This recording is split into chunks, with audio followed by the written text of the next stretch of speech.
परिवर्तन संसार का नियम है। समय के साथ संसार में हर चीज परिवर्तन के नियम का पालन करती है। सत्य कभी दावा नहीं करता कि मैं सत्य हूं, लेकिन झूठ हमेशा दावा करता है कि सिर्फ मैं ही सत्य हूं। नर्क के 3 द्वार हैं: वासना, क्रोध और लालच। किसी का अच्छा ना कर सको तो बुरा भी मत करना, क्योंकि दुनिया कमजोर है लेकिन दुनिया बनाने वाला नहीं। सदैव संदेह करने वाले व्यक्ति के लिए प्रसन्नता ना इस लोक में है ना ही कहीं और। जो चीजें हमारे दायरे से बाहर हो उसमें समय गंवाना मूर्खता ही होगी। न तो यह शरीर तुम्हारा है और न ही तुम इस शरीर के मालिक हो। यह शरीर 5 तत्वों से बना है: आग, जल, वायु, पृथ्वी और आकाश। एक दिन यह शरीर इन्हीं 5 तत्वों में विलीन हो जाएगा।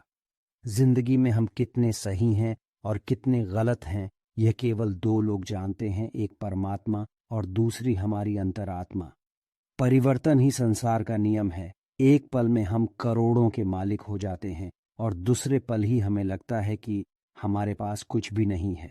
क्रोध से भ्रम पैदा होता है, भ्रम से बुद्धि व्यग्र होती है। जब बुद्धि व्यग्र होती है तब तर्क नष्ट हो जाता है। जब तर्क नष्ट होता है तब व्यक्ति का पतन हो जाता है। जैसे अंधेरे में प्रकाश की ज्योति जगमगाती है, ठीक उसी प्रकार से सत्य की चमक भी कभी फीकी नहीं पड़ती। इसलिए व्यक्ति को सदैव सत्य के मार्ग पर चलना चाहिए। मनुष्य जिस रूप में ईश्वर को याद करता है, ईश्वर भी उसे उसी रूप में दर्शन देते हैं। अपने आप को भगवान के प्रति समर्पित कर दो, यही सबसे बड़ा सहारा है। जो कोई भी इस सहारे को पहचान गया है वह डर, चिंता और दुखों से आजाद रहता है। इंद्रियों की दुनिया में कल्पना सुखों की प्रथम शुरुआत है और अंत भी जो दुख को जन्म देता है।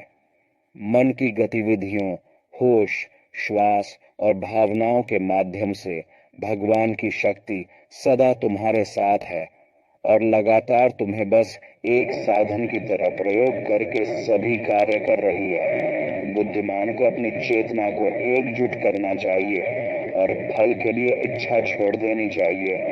सज्जन व्यक्तियों को सदैव अच्छा व्यवहार करना चाहिए, क्योंकि इन्हीं के पद चिन्हों पर सामान्य व्यक्ति अपने रास्ते चुनता है। इस संपूर्ण संसार में कोई भी व्यक्ति महान नहीं जन्म होता है, बल्कि उसके कर्म उसे महान बनाते हैं। सही कर्म वह नहीं है जिसके परिणाम हमेशा सही हो, अपितु सही कर्म वह है जिसका उद्देश्य कभी गलत ना हो। इंसान हमेशा अपने भाग्य को कोसता है, यह जानते हुए भी कि भाग्य से भी ऊंचा उसका कर्म है जिसके स्वयं के हाथों में है। अच्छे कर्म करने के बावजूद भी लोग केवल आपकी बुराइयां ही याद रखेंगे। इसलिए लोग क्या कहते हैं इस पर ध्यान मत दो, तुम अपना कर्म करते रहो। याद रखना, अगर बुरे लोग सिर्फ समझाने से समझ जाते तो बांसुरी बजाने वाला भी कभी महाभारत होने नहीं देता।